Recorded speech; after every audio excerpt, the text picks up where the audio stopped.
Chers frères et sœurs, il y a une semaine que nous avons commencé par cheminer en méditant dans cette neuvaine à l'Esprit Saint sur les différents dons de l'Esprit Saint. Et je parlais de ces dons, ces 7 dons que l'Église nous donne, que nous trouvons dans le catéchisme de l'Église catholique. Et nous avons médité sur tous ces dons jusqu'hier où nous avons terminé avec la crainte de Dieu.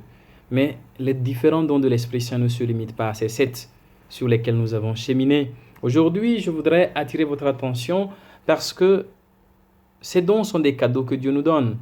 Et dans sa lettre aux Éphésiens, chapitre 4, verset 7, Saint Paul nous rappelle que ces différents dons nous sont donnés par l'Esprit et ils sont divers. Et il cite dans sa lettre aux Corinthiens, 1 Corinthiens, chapitre 12, il rappelle bien sûr que nous formons le corps du Christ et chacun de nous est un membre de ce corps. Et dans le fait que nous appartenons à ce corps du Christ, il cite d'autres dons comme le don de prophétie, le don d'être apôtre, en premier, qui permet d'annoncer la bonne nouvelle. Le don de prophétie qui permet de prophétiser. Le Seigneur parle à son peuple à travers des prophètes, des personnes qu'il a choisies, qui répondent. Et le prophète va annoncer le message qu'il reçoit de Dieu. Il y a aussi en troisième position le don de discernement des esprits. Parce que les esprits sont à discerner. Est-ce que c'est l'esprit de Dieu ou c'est l'esprit du malin? Et en quatrième position, il nous parle du don de l'enseignement. Ce qui nous permet en fait, comme le prophète ou comme l'apôtre, d'annoncer la parole de Dieu que nous recevons. Et il y a le don de dire la parole de sagesse, parole de reconnaissance.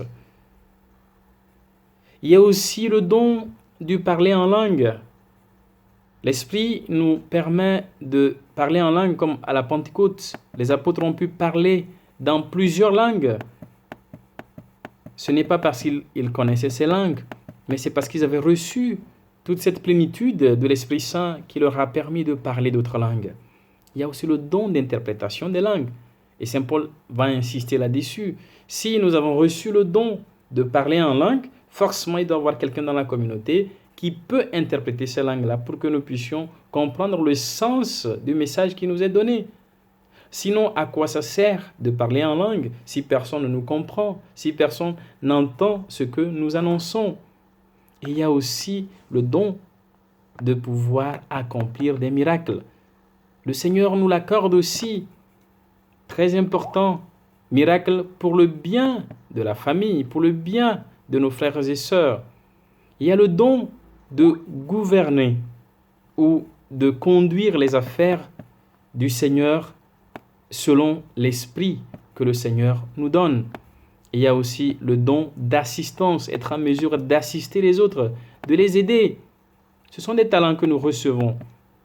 Il y a aussi le don d'être en mesure, chers frères et sœurs, de guérir, le don de guérison. Et tous ces dons, chers frères et sœurs, nous sont donnés pour que nous soyons au service de la communauté et de la communion. Nous pouvons voir, bien sûr, tous ces dons dans 1 Corinthiens chapitre 12. Et lisons tout ce chapitre qui nous permet de méditer davantage sur ces différents dons que nous recevons de l'Esprit Saint. Prions en ce jour que l'Esprit du Seigneur nous aide à faire usage de ces dons pour le bien de la communauté, pour le bien de l'humanité et surtout pour la vie. Viens, Esprit Saint, mets en nous ta clarté, embrase-nous, viens nous donner la vraie consolation, viens apaiser toute souffrance qui nous assaille, viens nous donner la compassion qui console nos frères et sœurs. Amen.